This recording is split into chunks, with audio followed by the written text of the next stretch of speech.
What are the most intolerant and ridiculous school lunch policies? 1. When I was in middle school, my brother was in the Marine Corps Reserves.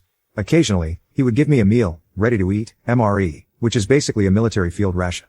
As a 12 to 14-year-old kid, I thought it was the coolest thing ever.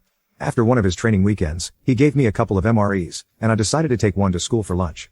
As I started opening it, a substitute teacher grabbed it from me and threw it away, claiming it was unhealthy and not real food, and that it would cause a disruption.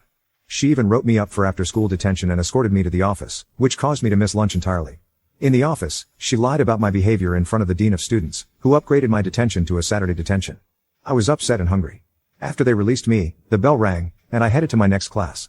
My sister, who was in the same lunch period, asked what happened, and I told her. She said she had heard from others that I didn't do anything wrong and that the substitute teacher had been bragging about how she showed those little twerps who was in charge. Before the last class, my sister informed me that our dad was on his way. She had told the office she needed to call him because she got a project at home, but really, she had filled him in on what happened. Right after the tardy bell rang, I was paged to the office. My dad handed me a sandwich, told me to eat, and then join him in the dean's office.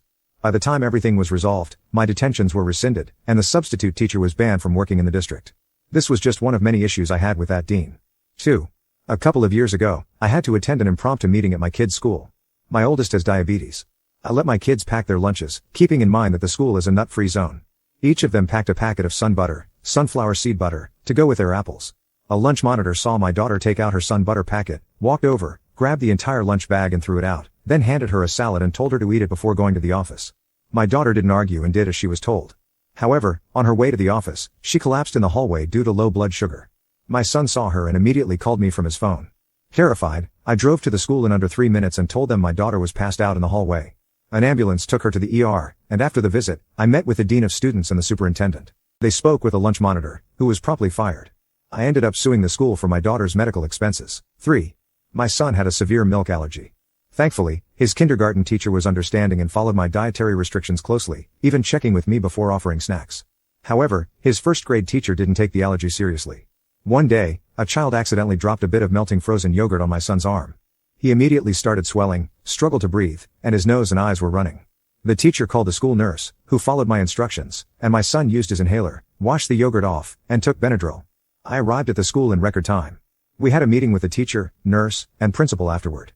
They refused to allow my son to carry his inhaler, so we left one with the nurse and secretly kept another in his backpack. I told my son to use it if he needed to and then informed the teacher.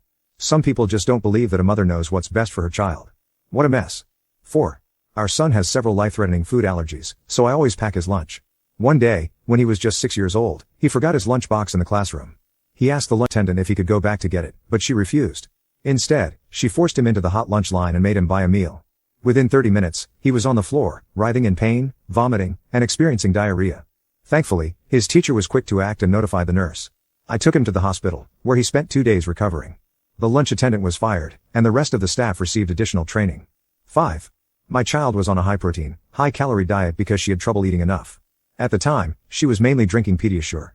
For kindergarten lunch, I packed